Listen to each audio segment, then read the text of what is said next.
Automatokaita, Media and Communication Manager. Welcome to the first CC-Webinar.live panel discussion and knowledge sharing session. And thanks for joining. I would like to give the microphone to Vida Schmidt, CEO at CC, to welcome you on behalf of the team. Vida, over to you. Well, good morning, everybody. Morning. Friends, partners, members. Very glad to see us in good health, and I hope very much that the loved ones are in good health too. Who would have thought that 12 months ago that we all meet screen to screen and not face to face, and that our reality is now virtual and digital. I hope it's not for a long time. And very much delighted on behalf of the CC team to welcome you all to our first online event and the CC-Webinar.live panel session. I'm very glad, I'm very sad that we can meet face to face, shake hands, welcome each other with nice hugs, and conduct our business in person and in the evening party together. But on the other hand, of course, very glad that with the help of new technology, we are able to connect, stay connected, and at least each other over the screen. Our CC team did an incredible job over the past 8 to 9 weeks. As we all know, these are and they were weeks of uncertainties, weeks of travel bans, weeks of restrictions, weeks of fear, weeks of money business, bankruptcies, and jobs, and so on. And the team still is hard work and try to keep the platform alive and continue to deliver our service to the members and keep them connected. And thanks to their fantastic commitment, today we all able to connect, to meet and network online. And also we try to come up with the innovative digital solution in the past weeks and launched even our CC-Webinar.live session, but also consolidated our services. And today we are very proud to offer digital multimedia and promotion channels, which many partners and members are using it to share their messages and to promote their brands and even give presentation today. I would like to extend our special thanks, of course, to our trusted long-term partners, Zycom and Lang Telecom, for sponsoring the first GCCM online event, and as well as Sparkle. Thank you very much for the team for sponsoring the first CC-Webinar.live branded session.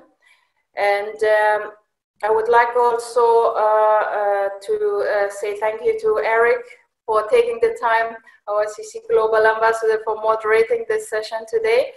And of course, all the panelists, Sandra, thank you so much, taking valuable time, Halil, Andreas in Singapore, Miguel in US, and of course, Melvin is also will be with us today.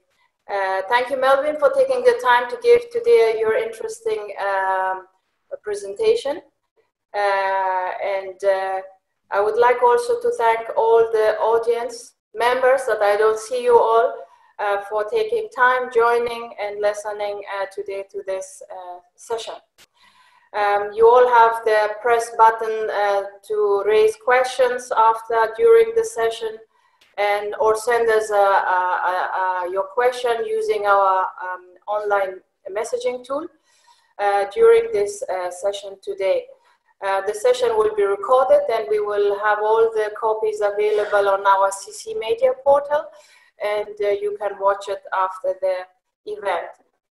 Of course, to show our solidarity in these difficult times, we are also very proud to donate €150, a small amount, but still we raised as a result of this special initiative, the online event today, and the donation will go to the Global Response Europe.eu for development of universal deployment of diagnostics, treatment, and vaccines against the virus, coronavirus. Let's stick together, as always, as we did in the past 13 years, to support each other in these difficult times and uncertain and challenging times, to keep this community, this platform alive, and members stay connected and support the CC team to enable us to continue our work for the good cause and for a healthy future for all of us. I wish you all a productive and successful event session with interesting discussions, and also looking very much forward to seeing you all later at 5:30 CET time, German time, the talk show with Eric, moderated, and with his special guests, and of course some music and lucky draw as well. And I'm looking very much forward to see you all, hopefully in person, end of August in Berlin. Stay safe and healthy, and thank you very much for listening. Wish you all the best, and over to you, Laura.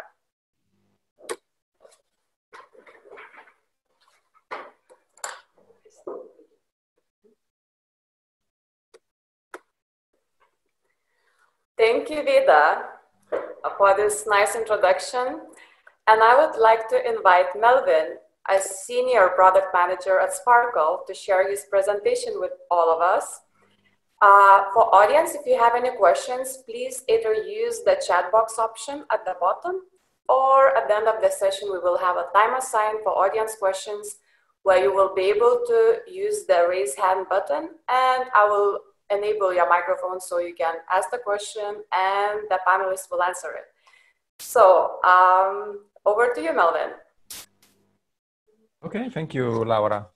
Let me just see if I manage to share my screen. I hope you can see the screen. So, okay, I take it for granted. Good morning, my name is Melvin de Jonge. I am a product manager in Sparkle. And I'm dealing basically with mobile connectivity services and with a focus on signaling security services and data analytics. And I would like to thank the GCCM obviously for having this opportunity, for giving this Sparkle this opportunity again. So I would say, okay, let's give it a start. Let me see if I can move on with the slides. Yes, I can. Okay, let me start with a little history lesson. Don't worry, it just will take some 1 or 2 minutes, so I hope it will not be too boring. Well, what's the problem today? We all know that there are signaling protocols which are used in the industry, also in the international wholesale industry for the enabling of roaming for mobile operators. I'm sure you have heard about SS7. That was basically the first protocol used. And SS7 is basically quite old. It saw its birth, I think, something around 75, 90, 80, maybe also before. And at that time, it was a trusted ecosystem. There are only very few mobile operators around. So, yeah, there was no need to implement security mechanisms. But obviously that started to change over the years. The point is that the security implementations are still the one of 40 years ago inside the SS7 protocol. So what happened around 2000? Mobile operators started to negotiate bilateral agreements The number of mobile operators grew and grew over all over the world in every region. And yeah, they still didn't think really, the industry didn't think really that it was time to implement some additional security adaptation. So what happened as well is that the SS7 protocol was introduced also in an IP environment, Cictran. I'm sure you heard about it. And yeah, that brought obviously also some other concerns. So let me see if I can do like this. Yeah, okay. About 7-8 years ago, mobile operators started to use also LTE diameter signaling. And yeah, one would think that diameter would be quite a lot more secure than SS7. And we will come back to this in another slide. And but I can tell you that yeah, basically it's not very much more secure than the SS7 protocol. So what is the situation today is that there are many MNOs and MVNOs connected to each other through SS7 and through diameter. And obviously also the world is starting to implement 5G. But not only mobile operators are connected, also, for example, messaging providers, value-added services providers, aggregators, and so on. So yeah, it's quite a jungle, let me say. So it's full of lots of different entities. And the conclusion is it's not trusted anymore the way as it is. So let's see what we did about that. So the point is that it's not very difficult for hackers to go around and sniffing on yeah, that hidden part of the internet, the dark web. And there you can find yeah, sets of instructions. They can buy sets of instructions how to perform attacks on SS7, for example. And the point is that 90% of the attempts on SMS interception are successful. So it's not that difficult. And it's not only SMS interception we're talking about.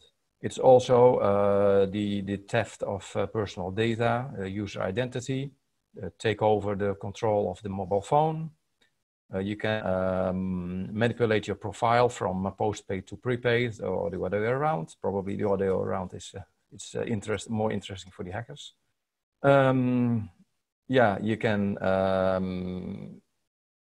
how do you say that? Yeah, you can have a theft of prepaid credit once the hacker is able also to intercept the one-time passwords, for example. It's possible to do location tracking. There are states who do espionage through SS7. You can shut down an entire network node through a DOS attack. And also what hackers do is if they're not successful to do SIM jacker attacks, and I'm not sure that you heard about SIM jacker attacks, but SIM jacker attacks use a vulnerability of the SIM toolkit part of the mobile software on the smartphone. The SIM toolkit was used, I think it was introduced 20 years ago to, for example, to send out through a menu SMS in order to get information on your credit and so on. So that was very interesting for hackers. And what we discovered is that when they're not successful to do a SIM jacker attack, they often fall back to SS7, ordinary SS7 attacks. So we're not talking about only human roamers, for example, because as I told you before, SS7 is used especially for roaming enabling and for SMS person-to-person interworking. But there are also other things going around, like SIM cards on the Internet of Things. And that will complicate the situation for sure. And it's not only a matter of a risk for the telco operators. It's basically, it affects all the players in the value chain. So like, for example, banks, and we will see an example. Okay, this is a case of a couple of years ago. Telefonica Deutschland. There was a case that there were a two-factor authentication SMS one-time passwords stolen from an enterprise customer, a bank customer of them. And what happened on the exchange market is that they saw a 7% share drop in one day. So that's quite damage. And this was another one of more or less 1 year ago. And criminals managed to get hold on multi-factor authentication again through SS7 attack. And this was the Metro Bank in this case. So in this case, also banks have problems, and the telco operator on which they rely for one-time passwords, they have problems. So are newer technologies safer than SS7? I already told you about diameter, LTE diameter for 4G. The point is that it's not more secure than SS7, and for a number of reasons. SS7 is made up in a different way. SS7 has incoming and outgoing messages, while diameter has transactions, which is made out of incoming and outgoing messages together. And that basically is an additional risk, because in that way, the attacker is always sure to get his answer back in the diameter world. So that's an additional risk for diameter. Diameter was more or less a successor of the authentication protocol Radius. And that was an authentication protocol of the fixed network. So that was not also ideal to manage mobility for security reasons. So that is another reason why diameter is not such a happy choice for security issues. And lots of signaling messages are actually converted. There is interworking between 3G and 4G. So, I mean, if a signaling message is originated in a 4G network, but it gets converted and delivered in a 3G network, then you have to make cross-protocol analysis. And yeah, obviously you need dedicated solutions able to do so, to perform cross-protocol analysis. So will 5G signaling be completely secure? Obviously, there are lessons learned from the past, from SS7 and diameter. So especially the GSMA, for example, they did a lot of very good initiatives in working groups. And also the birth of 5G, we saw that it is the first time that a network has a built-in signaling security edge, which is called SAP. So one would say, okay, so we're set. Not quite. Because in first instance, 5G networks will be released in a non-standalone module. So that means that they only have a 5G radio core, but the network core itself will still be 4G. So standard interworking problems remain in this case. And once you'll get to 5G standalone network cores, we have to consider that we're talking about software-defined networks for the first time.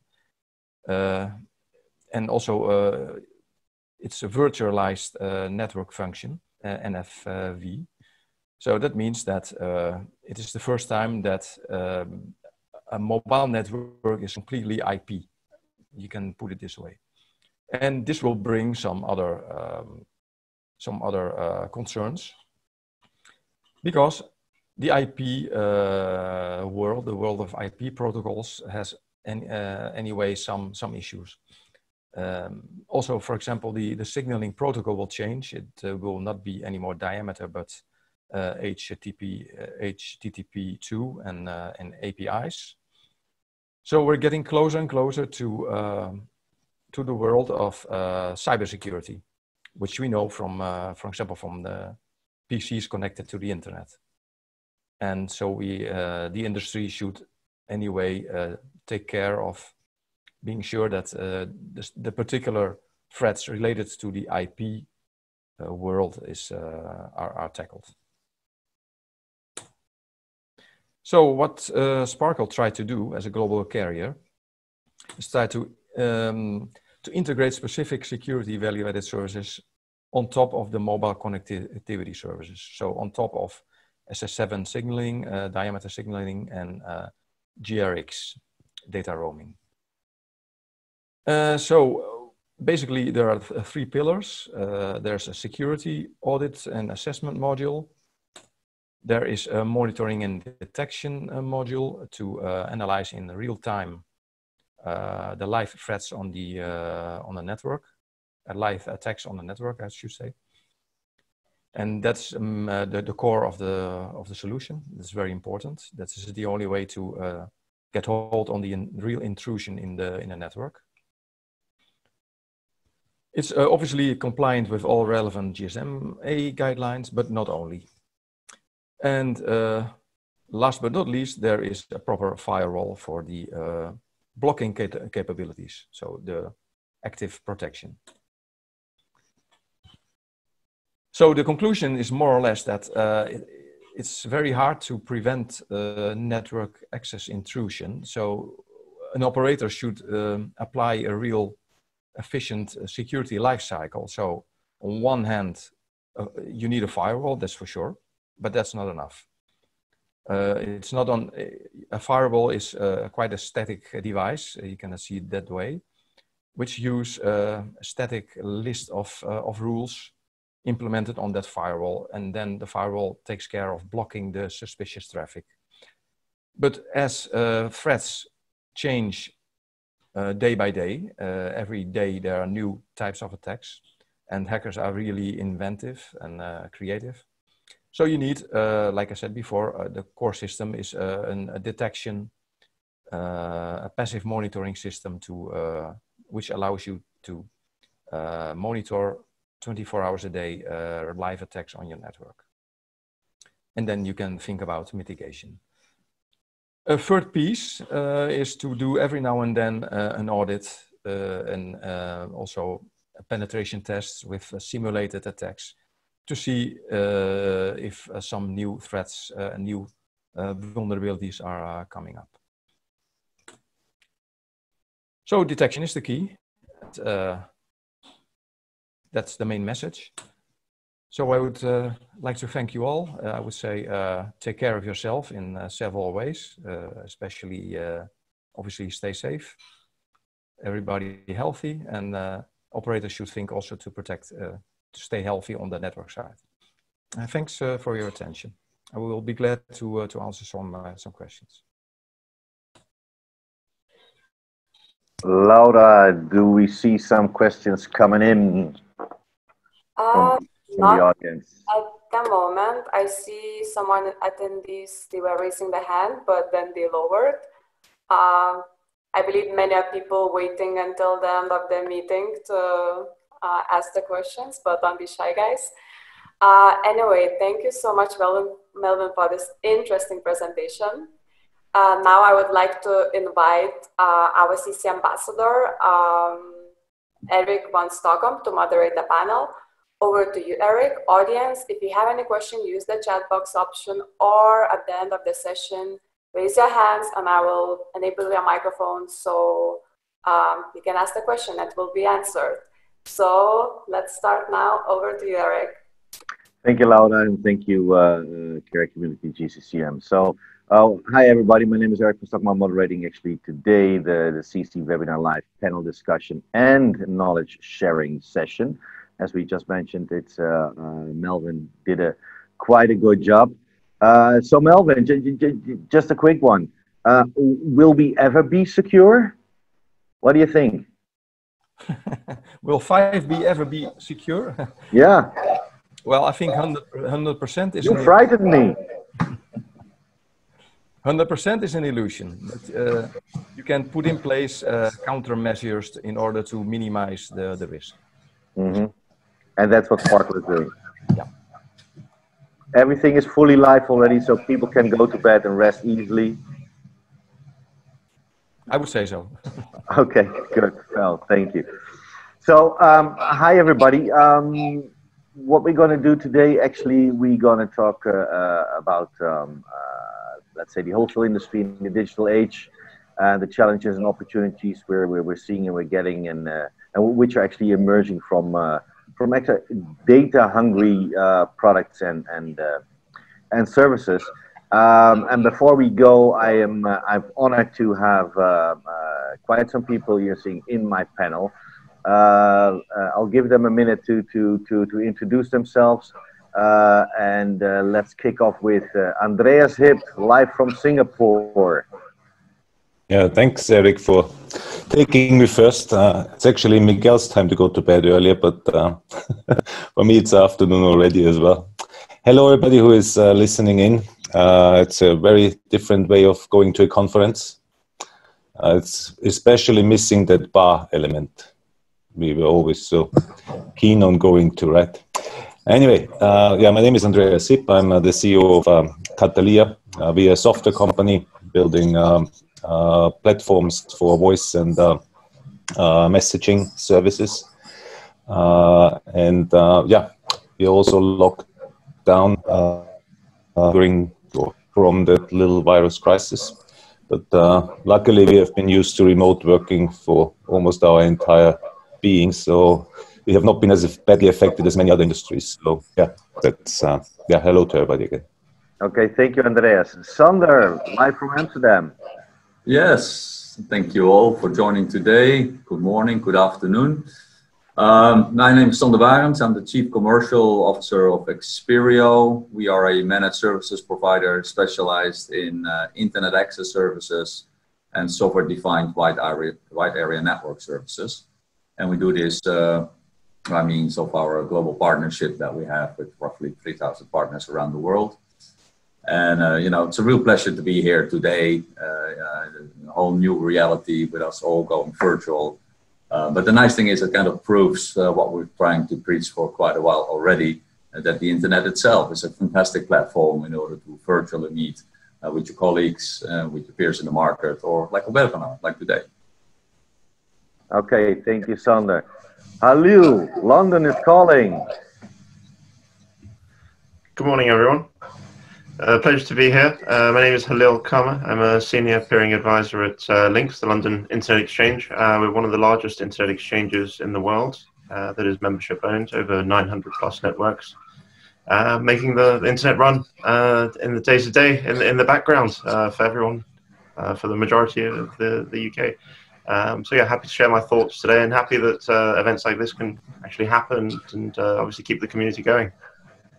Thank you, Halil, and thank you for making this happen and keeping us alive. Huh? So, yes. Thank you for that. Okay, Dallas, US, we have Miguel. Hi, good morning, good afternoon. This is by far the earliest webinar I've done in my life, so it's going to be interesting, I'm sure. My name is Miguel Lopes. I'm the Vice President of Product Line Management at Video Incorporated, which is an in-house company. It's an interesting time to work for a company that provides video conferencing and collaboration. This pandemic has, well, we've been overloaded with work at this time, where the world turned into working from home. So yes, it's a very good topic to discuss today, in line of the current situation. Well, thank you, Miguel, and happy having you here on the panel discussion. And last panelist, but you heard him already, is Melvin de Jonge from Sparkle. Hello again. So no introduction needed anymore because we just listened for 12.5 minutes to your presentation. So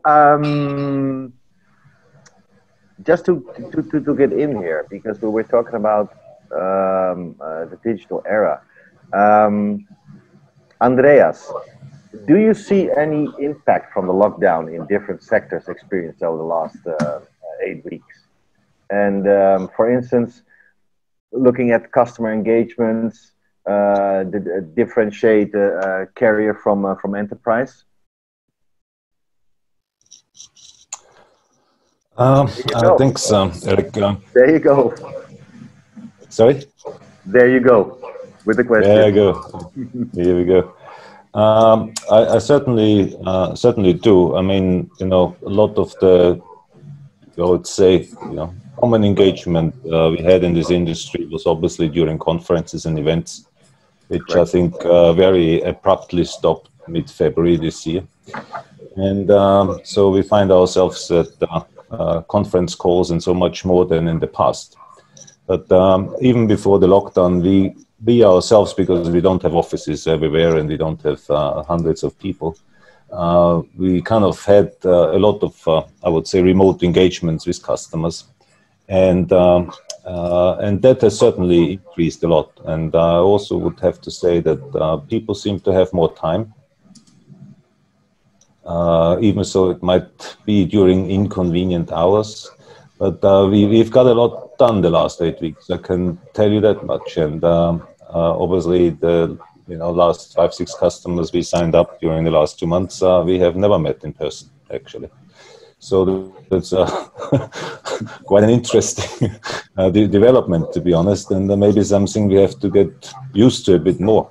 There's nothing wrong with it, not just because of maintaining blue skies by not polluting everything by flying around all the time, but maybe also for our own good health. So I've certainly seen that, but then again, there's differences, right? Everybody talks about the telco industry is benefiting from that because everybody works from home, and I'm looking forward to hear a bit from Miguel and from Sandra as well. But on the other hand, we had a couple of customers. One went bankrupt, and the other one had to cut tremendously because their end user profile is badly affected because their company is closed down. They're all sent home. So nobody is making phone calls. No call centers are needed anymore. Right? If you service the travel industry, unless you're on the complaint hotline, then I'm sure you're going to suffer. And I would like to hear a little bit what the other people have to say. To that and what their experiences are. So I would say in one side it's positive, and I would say that we are equally busy, as Miguel pointed out, on their end. But then we also see people who are, well, not on the receiving end. No, absolutely. Absolutely. And the roaming, yeah, it's also cut down massively. So I can understand for several, let's say, subject experts in telco, it's really difficult. Miguel, how are you experiencing the current situation? You tipped on it in your introduction already. So tell us how is and especially with regards to the customer engagements, how are things going? You're booming, right? Yeah. So we deal with. I understand what Andrea said, where there's a side of people they're really hurting with this, and especially the roaming side, and not only that, some of the other areas. On our side, what happens is it started with the existing customers increasing their capacity that we had with them, and just so you have an idea, video deals in 2 main areas, which is generic business, but a lot in telehealth. So in the world now where the doctors prefer to see the patients remotely, right, it just went in. So what we saw is we had a huge demand. So we had over provision. We use a mix of public cloud, etc., between Google, AWS, etc. And we had a mixed we had an over provision last year. It was 3 times our capacity, just in case, on a day we would have a peak. Well, that peak didn't happen in a day. It became our new normal. We had to rush everywhere to start buying additional capacity even in terms of telephony, minutes, all of that. We went from talking with retail telcos to provide us some numbers to go directly to the wholesale industry, because now the demand was there. This pandemic changed everything. The interesting part that I see is it's not just the now. This is change mentality. And even I find it interesting what Andrea said, now we're signing up customers without the need for 10 meetings in presence and going there and, you know, and the typical discussion and the dance we're all used to before we actually complete the sale. It's the same from us. We actually have the customers coming for us. Now, we're in a highly competitive market, right? We're using one of my main competitors right now, which I have to talk with Vida about, because if people in my company know I'm using Zoom, I might get in trouble. But but the truth is, the market is already big for this. With this demand, it's going to get bigger. The afterwards is the key, because how much is this going to change our mentalities when this pandemic will end at some point? No one is exactly sure why, but it's going to end at some point. So how is this going to affect our mentality? Are people going to start using more collaboration from now on? What new business models are going to come from this? I think that for what we see in that video is there's definitely going to be a stickiness after this, and things are going to change, because companies are realizing they can work remotely, you know, that they still make money out of that. And the other part is that people will take this with a whole new mentality from now onwards. Okay, thank you, Miguel. Sander, booming times for Experio? Well, we're doing quite well considering the circumstances. We're pretty much still operating according to original plan, so we can't complain. And I think part of that has to do with we're in the telco. Telco tends to be quite resilient against the current pandemic. But I think it's also to do with the niche that we operate in, with internet access and software-defined being our core services to the industries. When I look at our customers, it's pretty much a mixed bag, and Andreas touched upon that already. Especially our customers in the airline industry, they are suffering heavily, and I can see not much movement there. What we've seen is that with large enterprises, when the pandemic broke out and the lockdowns were enforced upon most of them, the first reaction was stabilization of their existing environment, because suddenly everybody had to work from home.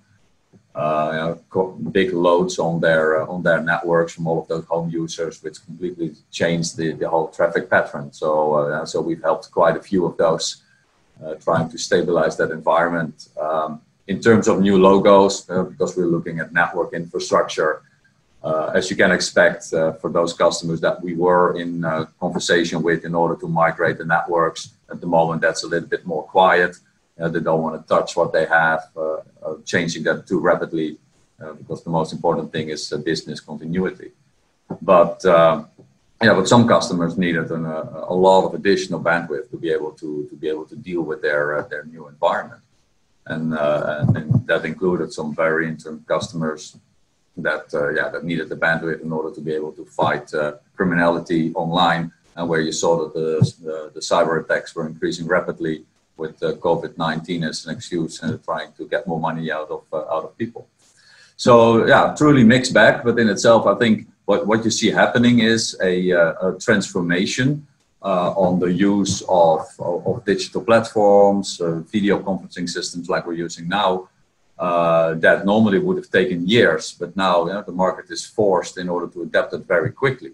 So I think what we're seeing here is a transformation within the 2 or 3 month period that normally probably would have taken 2 to 3 years. And to Miguel's point, this is not just something for just now. A lot of industries are getting now accustomed to working in this particular way, which, when the lockdowns are opening up again, I'm sure that people will go back to offices, but I think there will be a lot more flexibility in how people try to find each other and communicate with each other, rather than the way that we did it before COVID-19. Okay, so what I heard so far is actually that actually the pandemic is actually a catalyst for actually, let's say, the video calls and everything, and actually also for our industry, despite that many or some areas do actually have quite some difficulties, but actually it booms the digital transformation actually. And how is that impacting actually our business model? Halil, what's your take on this? So yeah, I completely agree with everyone so far. I mean, echoing what everyone has said, there's been capacity increases across the board. I think for the majority of the industry, data heavy industries, especially Zoom, the content providers, they've massively increased their capacity over such a short period of time. So I think everyone's noticing that. Obviously, different sectors are affected differently. So, I mean, the people within the travel industry and things, and companies that service office buildings as such, they're noticing a heavy downturn, and they're having to obviously cut staff and cut port capacity. So we are noticing that from our perspective. I mean, at Links, we've got a great overview because we see 900 plus different networks all in one space, so we get a bird's eye view of what's happening. I mean, for us ourselves, we've increased capacity by about 30% within 3 weeks of the pandemic happening. So, and that growth would normally happen within a minimum of 12 months. So we've jumped ahead a year almost in capacity upgrades. And we're now doing 2021 upgrades at the current period.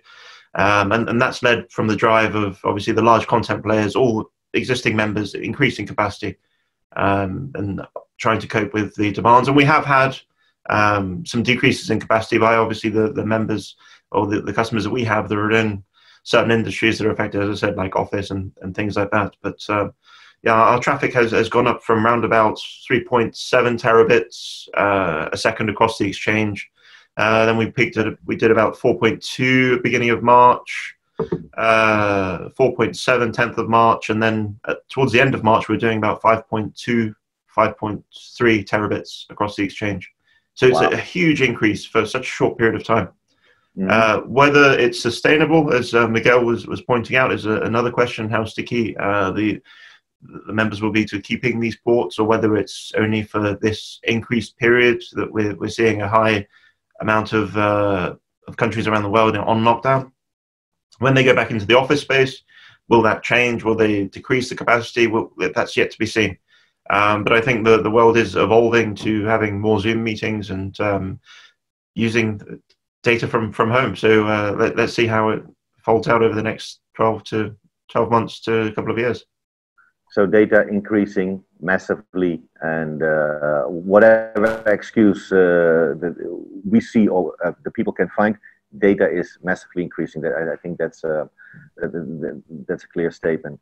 Melvin, on the general side, from the carrier point of view, Sparkle, do you see any let's say changes / trends on volumes, revenues?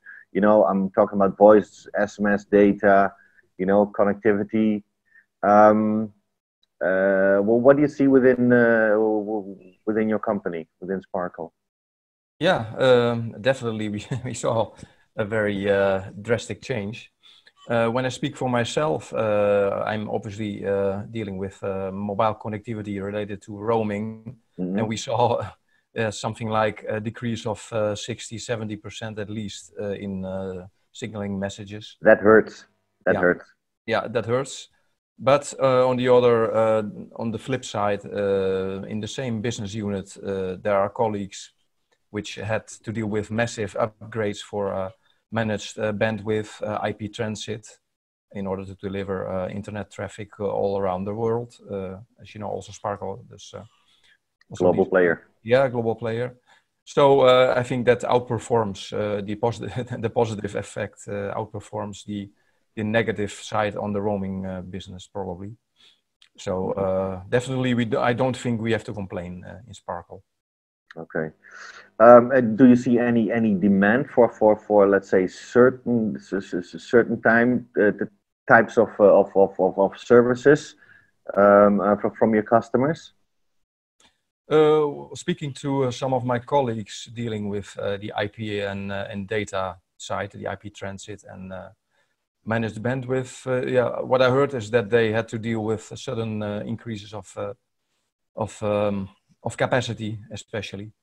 Mm-hmm. And okay. Yeah, that's what I know. I mean. Mm-hmm. And within Sparkle, did you have, let's say, any to do any adjustments to do the current business strategies you're having, or the business models? Is there any, let's say, transformation going on as well? Do you notice anything within Sparkle? Well, basically, what we saw is that there is an increase in productivity among the employees working from home, and I think, yeah, the basic fear at the beginning at the beginning of the lockdown was that probably they were afraid of seeing some cut in productivity, but that's absolutely not true. I mean, work has been. It's actually what we know since years already. Yeah. So that's definitely positive, and yeah, probably we will take these lessons learned in the near future when we're all out of the lockdown. So and we obviously started to manage in different ways, and I think yeah, that's only an advantage for the future, probably, to have used to other methods, also in the relation with customers and so on. Yeah. Mm-hmm. Oh, that's good and interesting. Miguel, okay. You were talking about it already before, and tipping on it. But do you foresee actually that if the trend is we see trends shifting, that new strategies should be applied in general? Yes, actually, the new strategies should be applied now, because the key thing is, while people need our services and need increased demand of our services, how do we keep them as customers, as happy customers, right? Because Halil was saying something important, which is now people are buying ports, they're buying as video lines, whatnot, because they truly need it. After that finishes, right, what happens? You're going to lose business. So we need, for example, we're hiring. Unlike, unfortunately, many other companies, we're hiring at a very fast pace, right? We've added probably over 50 people, which is very significant in video size. We're part of Eng House, which is a large parent company with thousands of employees, but video is a business unit, let's put it this way, that keeps its separate business. And we've been hiring aggressively, but because we have the demand. Right? What happens 6 months from now, a year from now? So what we're doing is, and what I believe everyone should be doing, is looking into, okay, now it's easy to sell. Now people need us, right? The roles have shifted, even in competitive markets. So how do you create innovative business offers now that then create the stickiness that you need afterwards? And if you look at cloud services like we provide, it's very easy for people to switch on and off our services, or resellers or partners. So that's the key thing, is how do you look at this pandemic, instead of trying just to profit from it, right? Actually create a long-lasting relationship with your customers. So when this pandemic ends, right, a year from now, they'll say, no, I've worked with this company, they treat me well, they didn't explore me or exploit me when I needed them, so actually I'm going to keep. They offer me a model that still works for me, and it becomes sustainable for anyone after this finish. Because be careful, because this is a bit of the fool's gold right now, where everyone's selling like hot potatoes or hot cakes, as you say, but then there is going to be a time things will sort of settle down.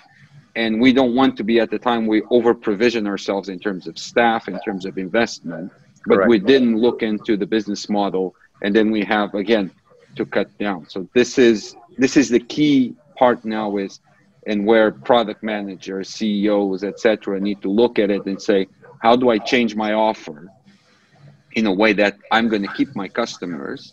I might take a slight hit, or I even might increase my revenue in the future, because we created a sustainable one. Mm-hmm. Okay, thank you.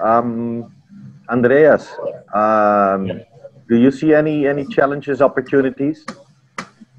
Well, I think Miguel raised a very important point, right? And I think telco was always a bit, well, had always a bit of a reputation for, you know, locking in people in long-term engagements and whatever else. And when there was an outage because you had to transmit the Formula One race, then the sea cable capacity price doubled for 3 weeks.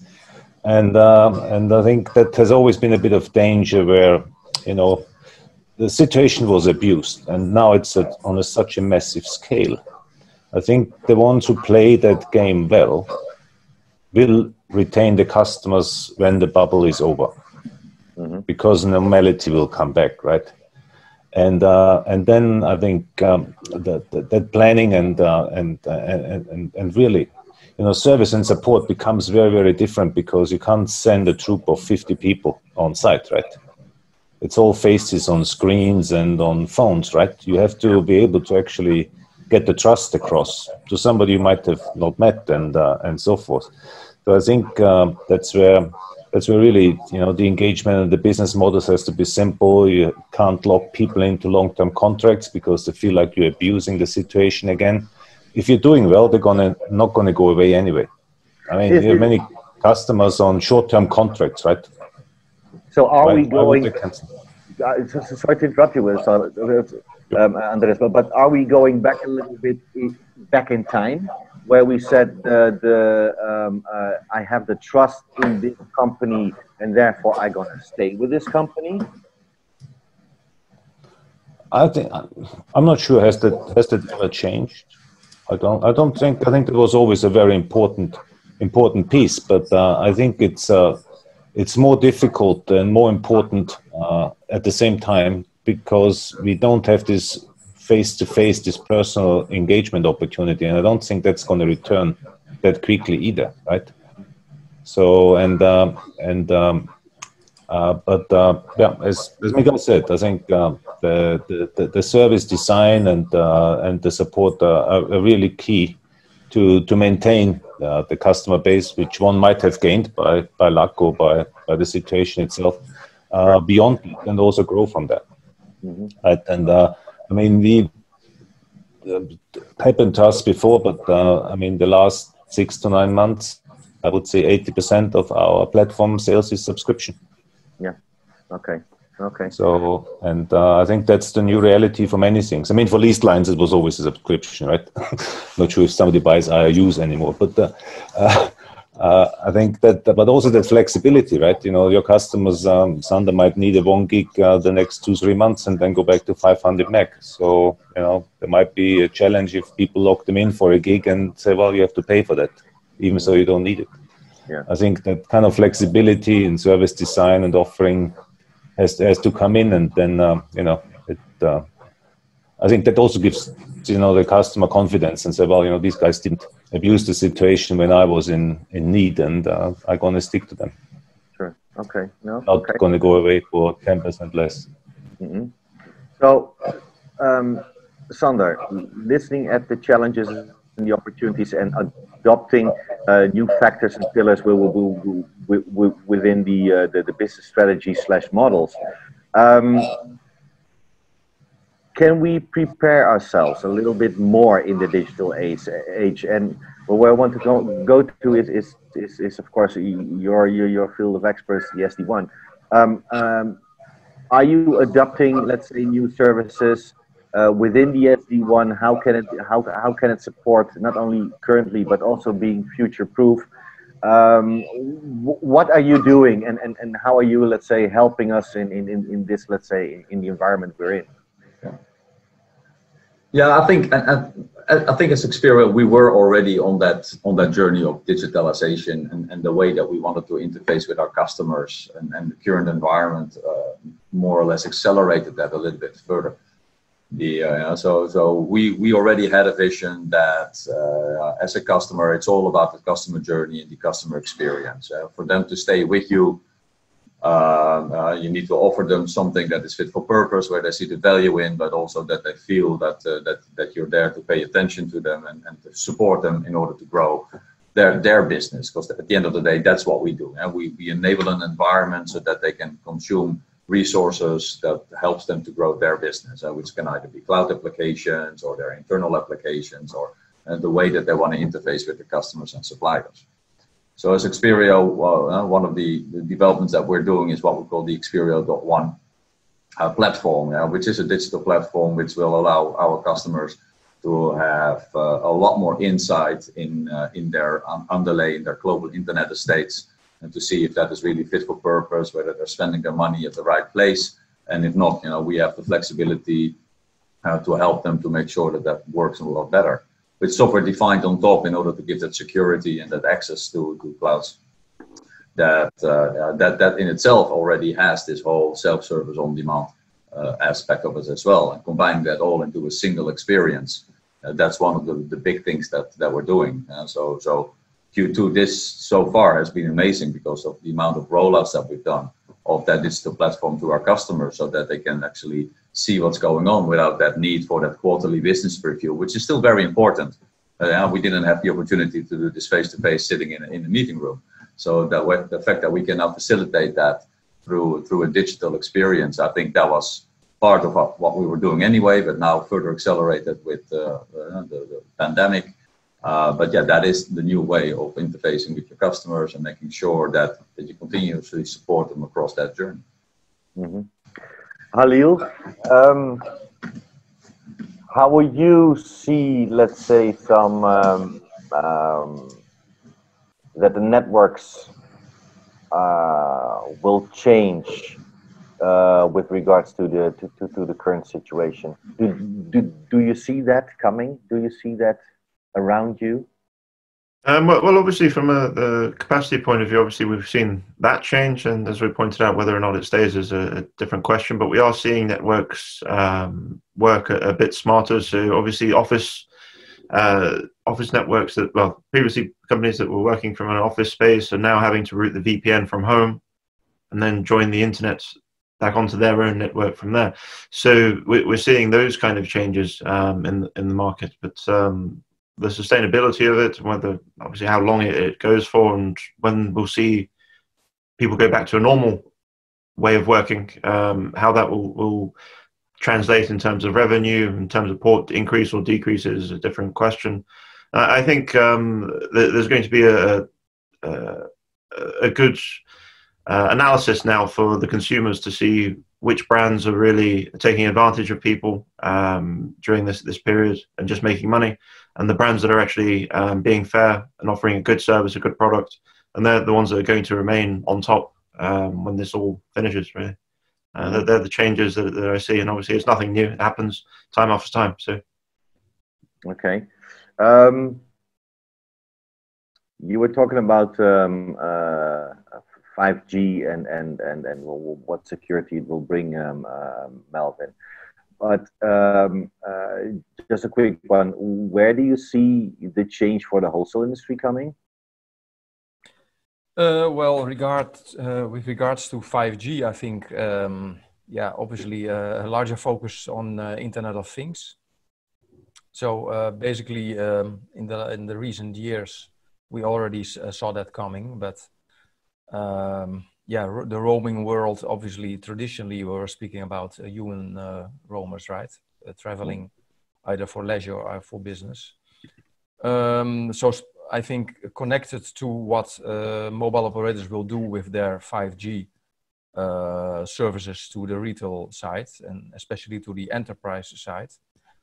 Yeah, I think it will reflect also some changes in the models for Sparkle as a global carrier. So probably also the pricing model. I expect that the pricing model will be different than signaling services we're used to. How to price them in SS7 and diameter. Mm-hmm. Okay. Andreas, coming back to you. What do you think will it mean for the industry going forward in regards to how the services are offered actually, and if any change? Or what's your point on that? I think that the whole situation has really pushed digitalization in a very, very short period of time. And, that was a topic for many years on conferences, and, everybody was wondering how that's going to impact wholesale, to mention that in particular, because we kind of the second in line, right? So if your retail entities of Sparkle don't do well and they don't do a good job with enterprise customers, the wholesale business will not see that immediately, the demand coming through, right? But now everybody has been sent home, more or less. A lot of them will stay at home. And I saw reports this morning on New York Times that some financial institution don't intend to open their office ever again and selling the buildings.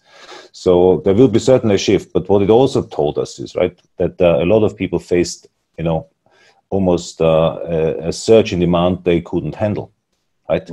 And that was because, population shifted to a different place for 6 or 5 days a week. Yeah. And some might return, but I think that shift in users and locations is something we have to plan for and get used to, because that will become an even bigger dynamic, right? Something else will happen, and then, things are moving. And I think the network design is relevant for that, and for the wholesale industry who supports that, international, but also more domestic connectivity piece.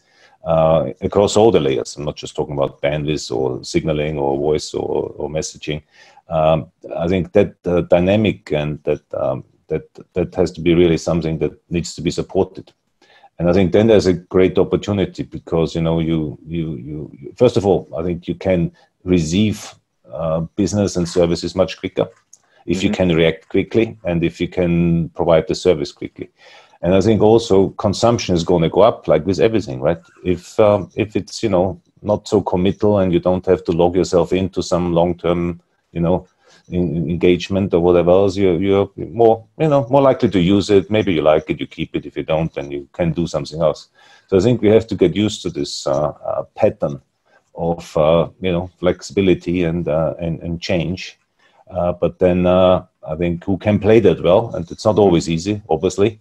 But I think now, since we have been pushed by some external factors which we couldn't control, otherwise we would have managed it, right? Correct. But we couldn't manage it.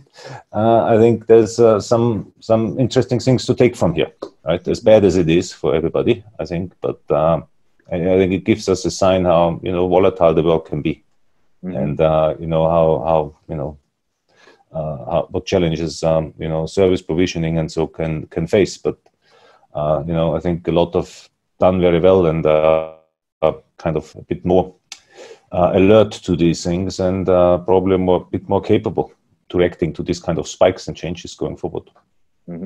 Okay, Miguel, how do you think that the engagement model will change? I mean, if and or even for sure, if we heard before. How do you see this? It is a very good question that I don't have a really good answer, just what I think it would be, right? I think no one truly knows how things are going to be after this. I think there's a level of normality that's going to come back, right? I mean, trade shows are going to happen again. We're going to start having face-to-face meetings again, and the way customers are going to start expecting, in moderate phases, right, the same level of engagement that the vendors or their partners had with them before. The way I see it is that the world now realized, right, people can work from home, conferences can be having virtually, right? And on a large scale. Yes, and that the tools that we have available to us actually work. Right. I think the problem was that before, when the collaboration started, right, and it was partially vendors' fault. Actually, no, I'm going to be honest. It's fully the vendors' fault. They promised the world. It was your fault. Yes. Well, it is, to be honest, because we promised the world couldn't go virtually. You could do everything remotely, but capacity wasn't there initially, right? We couldn't handle it initially. The technology wasn't there. You could do some controlled demos, the moment you'd start scaling capacity, things would start to break, right? So there was a lot of things that weren't there, and people got this bad aftertaste afterwards, and they would look at cooperation, working from home, you know, it's like, can you really be productive at home? So things got into a mixed environment. Now everyone got forced to work from home. Guess what? You know, the companies, they are doing well. They're still doing well. They're doing better. People are doing their work. Technology is handling it. Capacity is there, right? Right now, we're in the conference with 46 entities. We're 10 panelists. We're all talking. Audio is crystal clear for everyone. I'm pretty sure video frame rate as well. So it is working. So now people afterwards are going to think, well, actually, the technology worked for me for the past 4 or 5 months. So maybe, do I really need to do this? Do I need to travel? Do I need to do this? Do we really need to organize this in person? Do I need to commute an hour? Yes. Human face-to-face interaction is key, right? This is not going to remove that. You still need the trust relationship, you know, is still very, very important. But I think that we're going to be half-half into it. And so that's why I really don't have a full opinion to say, oh, no, now the world's going to go fully virtual. No, I really don't know, because this has changed a lot in the mindset, but still, there's still a very important part of the human interaction, not via computer screen. Luckily. Yes. Because we need to interact physically as well, right? Yes. No, absolutely. Halil, future, your take. Well, future take. Well, obviously, I think give us your glass bowl. My glass bowl. I'll do my best to give a good outlook on a glass bowl, but I think definitely. I mean, video conferencing is great. It shows how adaptive human nature is, and what we've achieved so far in terms of being able to keep up with the demand and capacity, still provisioning new ports, extra capacity, etc. But the human element isn't going anywhere. I mean, negotiating in a boardroom versus over Zoom, it's a complete different dynamic. Having meetings, etc., that personal touch, that won't go away. So we are going to get back to some norm. No one knows when, but I don't think this will be the end all and be all for everyone, that everyone just migrates over to working from home and Zoom meetings and no one flies anywhere and that's it. I can't see that happening. Because you need the dynamic of just deal making in a everyday scenario of, I don't know, buying ports, interviewing someone, or whichever service or supplier that you're working with. There's always, it's better over a personal touch rather than across Zoom. I mean, I do agree that there is, and as Miguel said rightly, a huge confidence growth has been around the world using, let's say, video and audio, and have not physical interaction, but only virtual. On the other hand, as Andreas mentioned when he opened actually the session, is saying, well, listen, guys, I just signed up 6 new customers, which I never seen before. And that's true. Yes. And so it is working. The confidence is absolutely growing. The possibility is there. But I do agree that from a cultural and social point of view, always, let's say, the physical interaction will remain very important. But not necessarily, because as we saw a couple of examples from Andreas already before. I mean, time will eventually tell. For us, as an example, I mean, we've had our current customer base expand capacity, but the larger, we've been talking to several enterprise customers, and their thought process was, as soon as this happened, everything's a stop until we have some clarity on what's happening. We're not going to expand our network. We're not expanding any footprint anywhere. We can't even get people into data centers.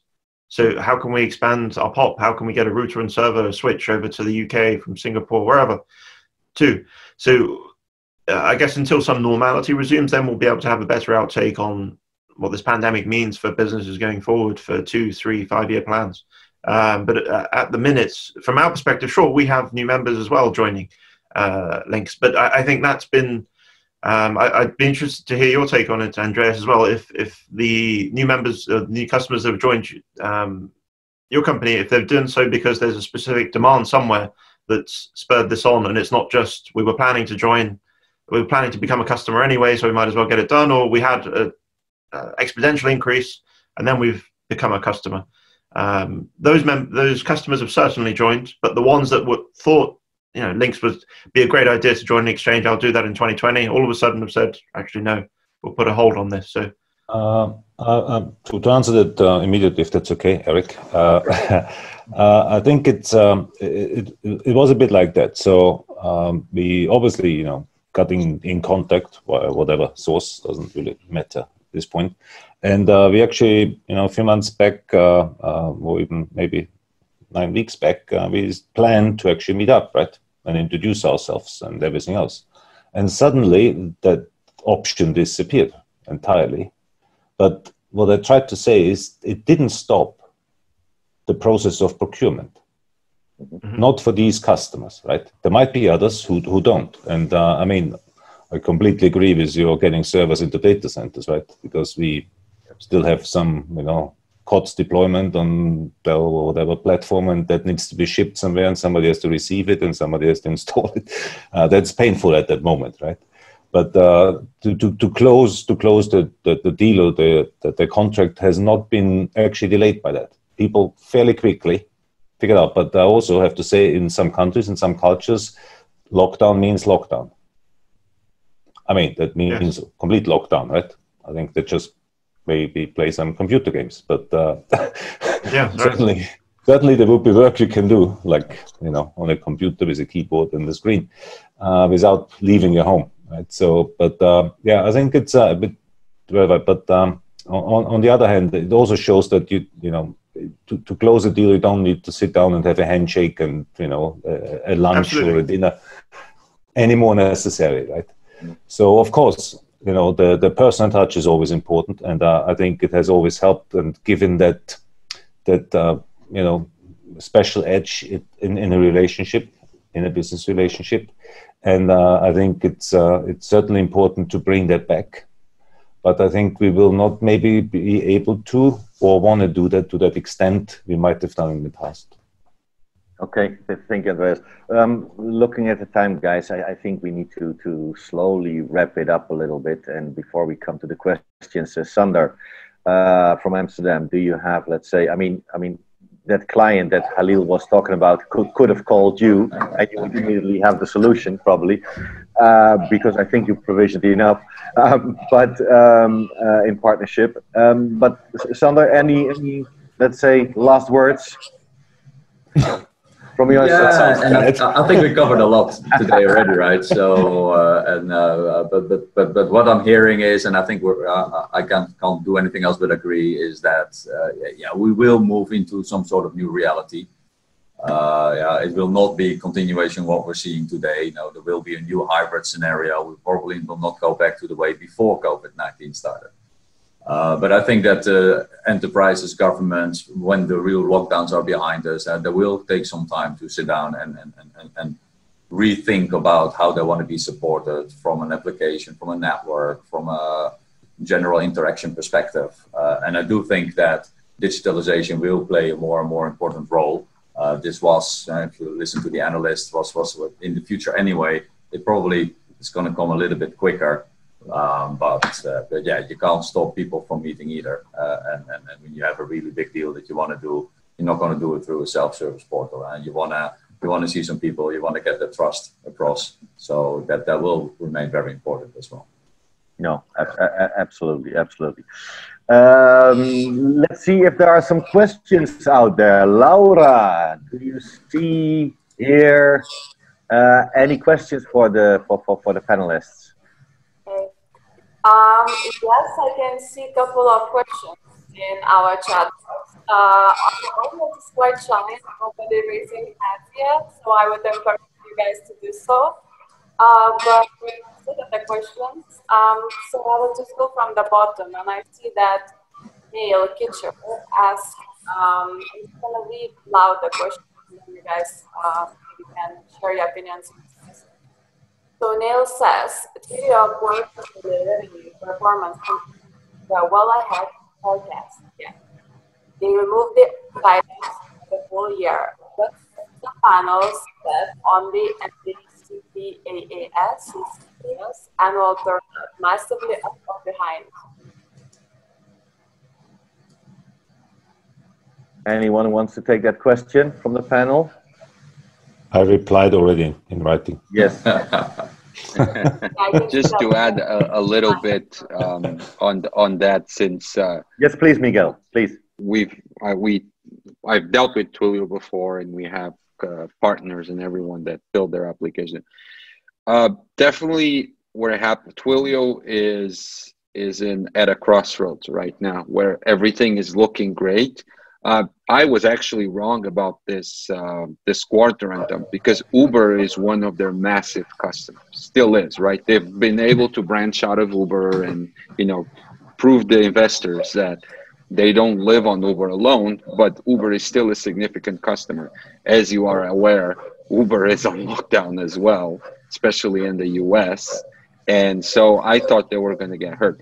I think that even Twilio realizes that being a CPaaS and full of flexibility is very good. People go and use it on the demand, but the problem with Twilio is as people scale, Twilio becomes expensive.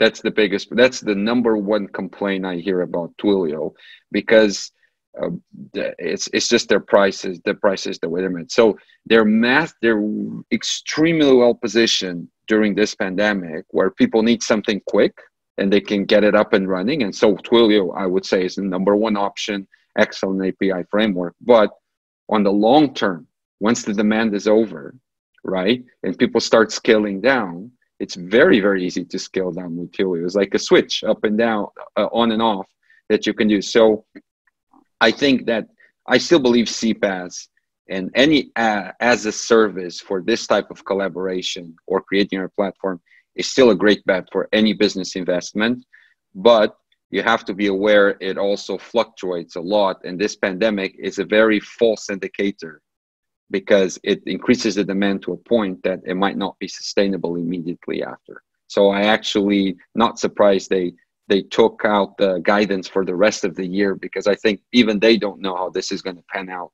once it finishes. So watch for the bubble. That's what you're saying. A little bit, yes. Okay. Any other questions, Laura? Yes, we have a couple of more. So the other one was from Emilis about, he says US GDP is expected to be -9%, UK -13%, and EU on average of -8% for 2020. Do you believe that customer journey, customer experience, increase of data usage can compensate that drop in the world's economic output with regards to telcos' revenues and profit margins for 2020? That's a lot of making good. Sander, what do you think of it? Can you make it up? Can you make it up 7%? No, we won't be able to make it up. No, not on G. You do see, and the numbers are probably right. I don't have them on top of my head, but that the industries are hit hard. If you look at retail, which has almost come to a complete stop. Yes, a bit of online. I happened to walk through a shopping street yesterday. It's almost scary. So little people are on the street, and then Netherlands has kind of a relaxed lockdown, right? So yeah, certain industries like telco do see some growth in their business, but it will never be enough to offset the decline that you're seeing in all the other industries. So I think overall, the economies will be hit, and telco will not be able to offset that. Okay, thank you. So, Laura, any other questions, or? The last question, the last one. Come on. The very first, from Miguel Calvo.